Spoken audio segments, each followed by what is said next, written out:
JS मिल ने हमारे जो लॉजिक है, इंडक्टिव लॉजिक, उसको बहुत मजबूत किया है। उधर वो साइंस की जितनी भी डिस्कवरियां हो रही थीं, नए नए इन्वेंशन आ रहे थे, नई नई थ्योरियां निकल रही थीं, उनसे भी प्रभावित थे मिल। लेकिन मिल ने अपने थ्योरी से भी, अपने सिद्धांतों से भी कुछ ऐसी चीज़ दे दी साइंस को कि साइंस बड़े दृढ़ आधारों पर खड़ी हो गई।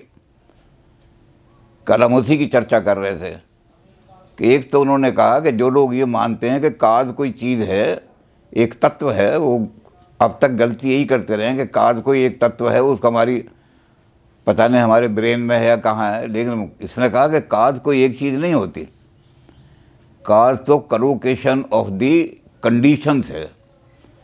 कई कंडीशन और सारी नेचर में होती हैं, वो दिमाग उमाग में नहीं होती हैं आदमी के, वो सारी कंडीशन नेचर में होती हैं।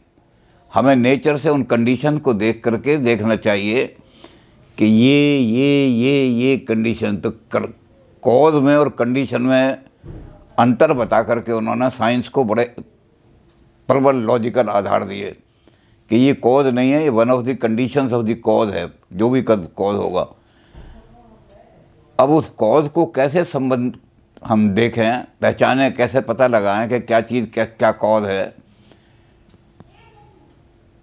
उनका लंबा चौड़ा बहुत ज़्यादा लॉजिक पर योगदान है। तो हम केवल थोड़ा ही थोड़ा कर रहे हैं ताकि लोगों का उसमें अगर लॉजिक में इंटरेस्ट हो, कुछ लोग लॉजिक और साइंस में बड़ा इंटरेस्ट रखते हैं, अगर किसी का लॉजिक में या साइंस में इंटरेस्ट होगा तो मिल की जो मिल्स मेथड ऑफ लॉ जो उनको देख लेंगे, वो कॉज के मेथड क्या हैं, 5 मेथड मिलने दिए हैं।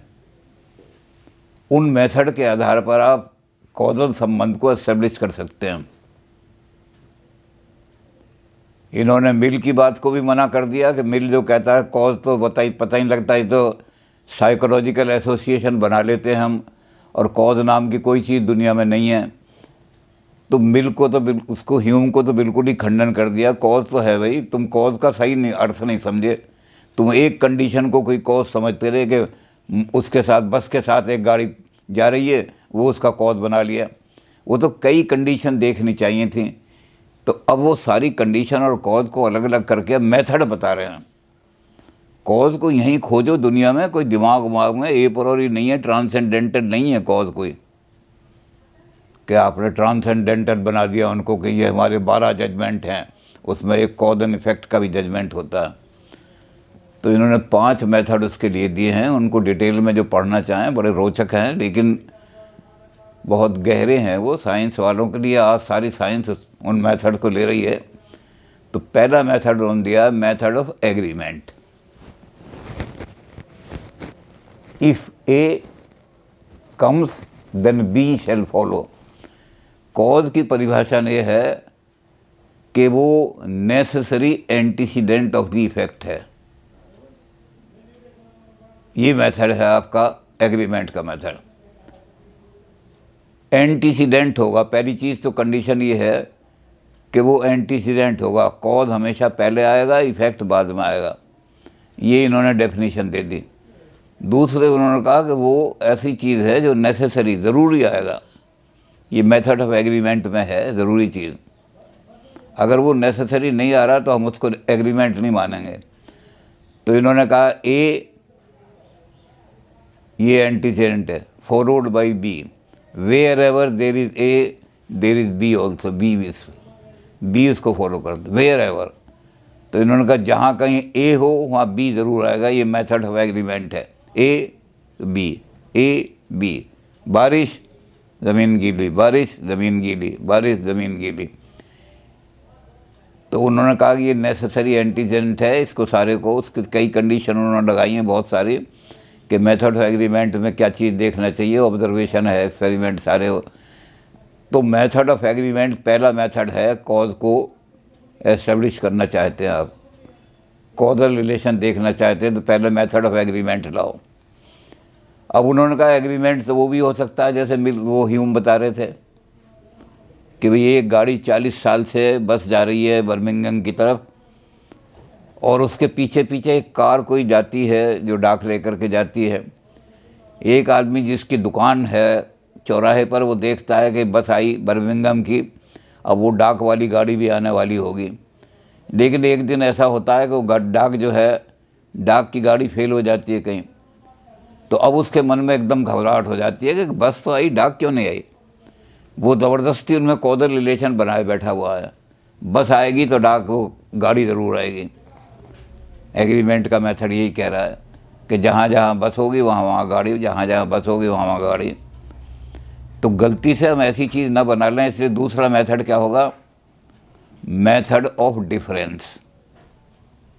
Where ever A is absent B will also absent. अगर ए मौजूद है और बी एबसेंट नहीं होता तो कॉजल रिलेशन नहीं है उनमें। अगर बी इफेक्ट पैदा हो गया और ए पहले एंटीसेंट नहीं आया तो कॉजल रिलेशन नहीं है।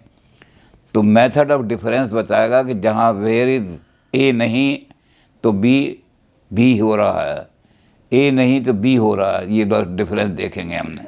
और अगर ऐसा है तो हम छोड़ देंगे, कॉजल रिलेशन नहीं हो सकता। और अगर ये हो कि ए की एब्सेंस होने पर बी भी एब्सेंट हो जाता है, ए एब्सेंट हो गया बी भी एब्सेंट हो गया, तो हम कहेंगे कि इनमें कोई का कोई रिलेशन तब है इसमें।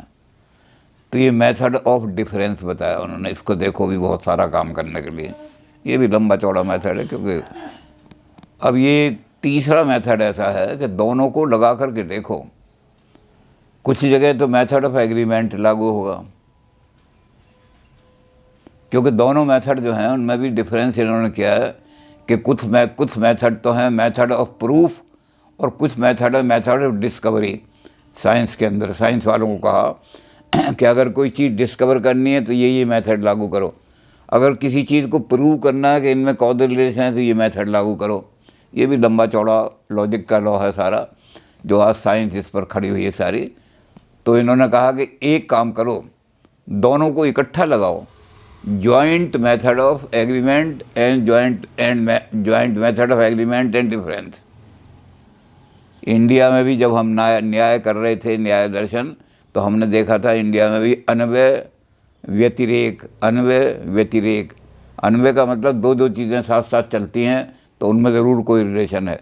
व्यतिरेक, एक चीज़ के एब्सेंट होने पर दूसरी चीज़ एब्सेंट हो जाती है तो उनमें रिलेशन है। अगर ऐसा है कि एक चीज़ मौजूद है दूसरी एब्सेंट हो गई तो कोई रिलेशन नहीं है।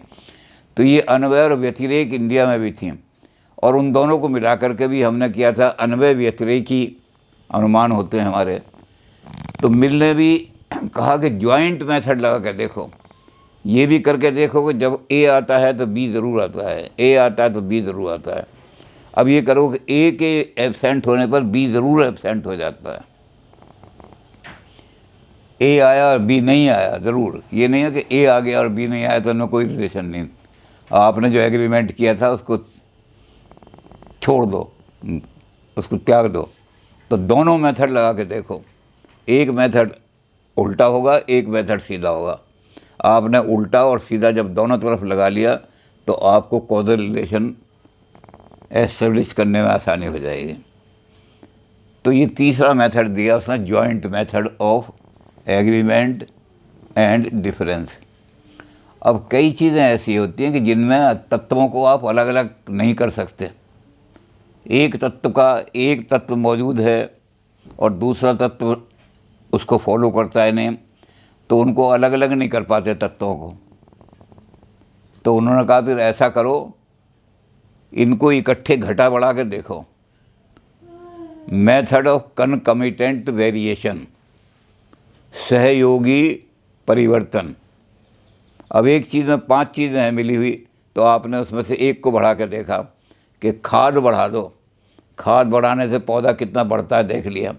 तो हमने कहा खाद बढ़ाने से पौधा नहीं बढ़ता, कोई इसका रिलेशन नहीं है।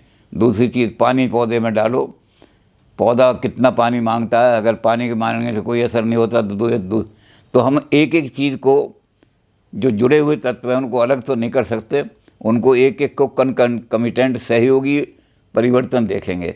तो जितने भी तत्व हैं हमारे, जितनी कंडीशंस हैं, एक एक कंडीशन को बदल के देखेंगे, और उसके बदलने से अगर कोई बदलाव आता है इफेक्ट में तो हम कहेंगे ये इसका असली कॉज है, और जो बदलाव नहीं आता तो कहेंगे ये सुपरफिशियल है, इसको निकाल दो। तो चौथा मेथड दिया उन्होंने, कनकमेंट। अब एक चीज़ ऐसी है जो बहुत सारी जगह जहाँ हम इनको सेपरेट नहीं कर सकते, अलग नहीं कर सकते। जैसे सितारे हैं, आसमान का स्टडी करना है, आसमानी बिजली का स्टडी करना है, तो इन चीज़ों को हम अपनी पकड़ में ला के एक्सपेरिमेंट में नहीं ला सकते। तो इनमें से हम क्या करेंगे कि हम एक एक चीज़ को त्यागते जाएंगे, छोड़ते जाएंगे। ये अगर चांद ना निकला हो तो सितारे पे, इस सितारे पे क्या असर पड़ता है। फिर दूसरे में हम करेंगे कि चांद ना निकला हो तो इस सितारे पे क्या असर पड़ता है। तो इसको हम देखेंगे और अंत में हम देखेंगे कि इस चांद ना निकला हो तो इस सितारे पे कोई असर नहीं पड़ रहा, तो हम कहेंगे कि चांद जो है इसका कारण है सितारे के बदलने का। तो इसको कहते हैं रेजिड्यू का मेथड।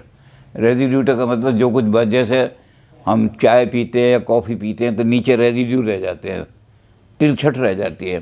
तो एक एक चीज़ को अलग करते जाओ, एक एक चीज़ को अलग रह जाए, बाद में जब तिलछट रह जाए, रेजिड्यू रह जाए, तो देखो कि ये रेजिड्यू किस कारण से ही, तो हम कहेंगे यही इसका सही कारण है। ये मेथड डिस्कवरी है, मेथड प्रूफ नहीं है। तो इस तरह से मिल के 5 मेथड हैं जिनके आधार पर मिल ने साइंस को पक्के आधार दे दिए और ये भी कर दिया कि कोई ट्रांसेंडेंटल जाने की ज़रूरत नहीं है, इसी संसार के अंदर ये सारे मेथड लागू करके और आप एस्टेब्लिश कर सकते हैं कॉजल रिलेशन। तो इस तरह से अगर साइंस को हम न बताते तो वो ढूंढते रहते। मलेरिया का इलाज करने के लिए कुरैन दी जाए तो मेथड ऑफ एग्रीमेंट भी लगा लो, मेथड ऑफ वो भी लगा लो, जॉइंट मेथड लगा लो, और दोनों से सिद्ध हो जाए तो कहेंगे Curran is the cause of treating malaria. Malaria को ट्रीट करने का एक कॉज है सारा का सारा। तो इस तरह से हम मिलकर ने जो मेथड दिए हैं वो साइंस ने सारे मेथड लागू करे। आज मिल के मेथड लागू होते हैं सारी साइंस में, साइंस की इन्वेस्टिगेशन में।